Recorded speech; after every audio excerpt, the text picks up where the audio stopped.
आपसे बड़ी सिंपल सी गुजारिश है जो मैं आपको 11 कमांडमेंट्स बताना चाहता हूं। उसमें पहला कमांडमेंट ये है कि कोई आदमी आपकी जिंदगी नहीं बदलेगा आपके अलावा। आपके पैर का कांटा आपको ही निकालना पड़ेगा। इस दुनिया में किसी को तकलीफ नहीं है तुम पे पैसे हो कि ना हो, तकलीफ सिर्फ तुमको ही होगी, और वो तब होगी जब आप कंफर्टेबल लेवल को तुरंत आज ही। बात समझ में आ रही है तो बोलो हाँ। चिड़ियाघर में ऊँटनी का जो बच्चा, वो अपनी माँ ऊँटनी से एक सवाल पूछता है। उसने अपनी माँ से पूछा कि माता, ये हमारे पीठ पे कुबड़ क्यों होता है? तो ऊँटनी का बच्चा ने पूछा कि माँ, हमारी पीठ पे कुबड़ क्यों होता है? तो माँ ने जवाब दिया, बेटा रेगिस्तान में कभी कभी पानी नहीं मिलता बहुत समय तक, तो पानी स्टोर करने के लिए नेचर ने हमको ये कुबड़ दिया है कि हम पानी बहुत सारा एक साथ ड्रिंक कर सकते हैं, इसको सेव सिक्योर कर सकते हैं। अगर हमें बहुत दिन तक पानी ना मिले तो अंदर का वाटर से हम लोग अपनी लाइफ को मेंटेन कर सकें। बेटे को बात समझ में आ गई। उसने कहा वेरी गुड। उसने बोला, माँ हमारे ये पैर इतने बड़े बड़े क्यों हैं, ये पंजे हमारे इतने बड़े बड़े क्यों होते हैं? तो उसकी माँ ने बोला, बेटा रेगिस्तान बहुत लंबा होता है तो दूर तक जाना होता है, तो दूर तक जाने के लिए ईश्वर ने हमको बड़ा पंजा दिया है, बड़े पैर दिए हैं। तो बेटे को बात समझ में आ गई। बेटे ने अब तीसरा सवाल पूछा कि हमारी आंखों के आगे इतने बड़े बड़े बाल क्यों हैं? तो उसकी ऊँटनी माँ ने कहा कि बेटा रेगिस्तान में आंधी बहुत चलती है, रेत उड़ती है, तो रेत हमारी आंखों में ना आ जाए, इसलिए ईश्वर ने हमको आंखों के आगे बाल दिए। अब वो जो ऊँटनी का बेटा था उसने चौथा सवाल पूछा, और उस चौथे सवाल ने उसकी माँ को चारों खाने चित कर दिया। उसने कहा, अच्छा कुबड़ पानी सेव करने के लिए रखा है? माँ ने बोला हाँ। पैर इसलिए कि रेगिस्तान में दूर तक जा सके? माँ ने बोला हाँ। आंखों के ऊपर बाल इसलिए कि आंखों में धूल ना आए, रेत ना आए? माँ ने बोला हाँ। तो फिर इस वक्त हम चिड़ियाघर में क्या कर रहे हैं? तो हम यहाँ क्या कर रहे हैं? आपके पास कितनी भी क्वालिटीज क्यों ना हो, अगर आप राइट जगह पर नहीं हैं तो आप लकी नहीं हैं। तपना तो पड़ेगा, तपना तो पड़ेगा। देखो मैं फिर आपसे कहता हूं, वो एक मूर्तिकार को किसी ने मूर्ति बनाने का ऑर्डर दिया, तो मूर्तिकार क्या था, वो जंगल में जाके 2 पत्थर लेके आया बड़े बड़े। उसने कहा इससे मूर्ति बनाऊंगा। पूरी पुरानी कहानी है। मूर्ति बनाते बनाते जैसे ही उसने छेनी हथौड़े का वार किया तो पत्थर में से आवाज आई, stop, it's painful, it's very painful, leave me, मुझे छोड़ दो। तो मूर्तिकार ने उस पत्थर को छोड़ दिया क्योंकि उसको दर्द हो रही थी छेनी और हथौड़ी के चोट से। उसने दूसरा पत्थर उठाया और उस पर छेनी हथौड़े का वार किया।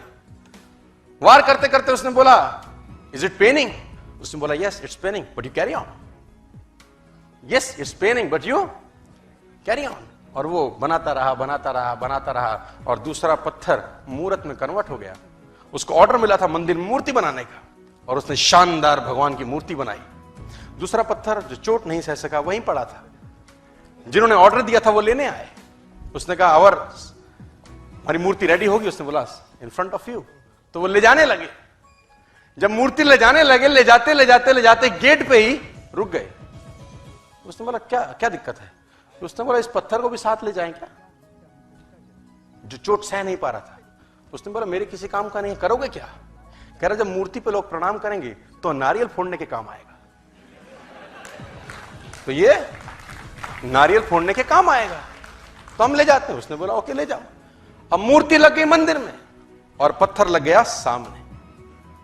मूर्ति की होती पूजा, उसकी होती ठुकाई।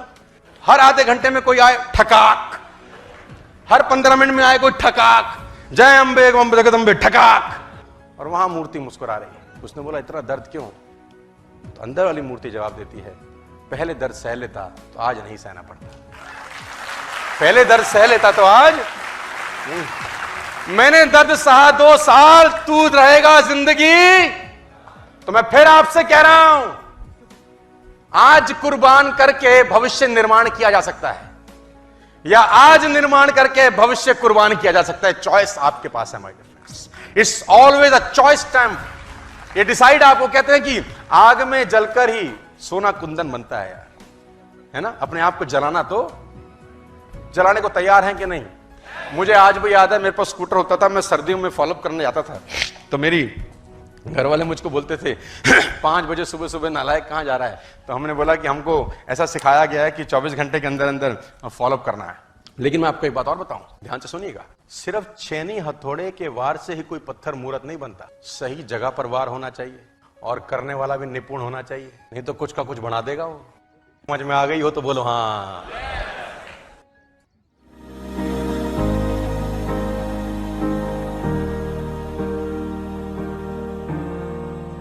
मेजर ध्यानचंद को हॉकी का जादूगर बोला जाता है। हॉकी खेल रहे हैं, प्रैक्टिस किसके ऊपर करते हैं? पटरी के ऊपर। जो रेलवे ट्रैक है ना, उसके ऊपर प्रैक्टिस कर रहे हैं, बॉल और स्टिक लेकर ऐसे ऐसे ऐसे घुमा रहे हैं कि बॉल गिरे नहीं, बैलेंस बना रहे हैं उसका, और मैच खेल रहे हैं। ओलंपिक के अंदर मैच खेलते रहे, लोगों ने स्टिक तोड़ के देखी कि साला इस आदमी का बैलेंस क्या है, ये चिपका चिपका के चलता है कि मैग्नेट लगा है लकड़ी में, क्या है? स्टिक में कुछ नहीं, क्या था? प्रैक्टिस। स्टिक में क्या था? प्रैक्टिस। हाफ टाइम तक एक गोल ना किया। मेजर ध्यानचंद से उसकी टीम ने पूछा, ध्यानचंद आज तुझको क्या हो गया? हाफ टाइम हो गया, कोई गोल नहीं है, मैच हार जाएंगे। ध्यानचंद ने बोला, रोक दो मैच और पता करो, मेजरमेंट करो, ये गोल पोस्ट साला गड़बड़ है, इस गोल पोस्ट में कुछ गड़बड़ है। उसने बोला, मेजर कैसी बातें करते हो? Are you mad? It's Olympic, ये कैसे पॉसिबल है? उसने बोला, मैं नहीं जानता। मेजर ध्यानचंद बहुत बड़ा नाम था। तो रेफरी आए, मेजरमेंट का इंस्ट्रूमेंट लेके आए, गोल पोस्ट मेजर किया, 2 फुट छोटा निकला। आप जानते हैं इसको क्या बोलता हूं मैं? इतना कॉन्फिडेंस, एक्सट्रीम कॉन्फिडेंस है। प्रैक्टिस से दुनिया में बड़े बड़े कीर्तिमान होते हैं सर, और ये आपको जिंदगी में आसमान तक पहुंचा सकता है। आज मैं स्टेज पर हूं, करीब करीब मुझे 15 बरस हो गए बोलते हैं। पहली बार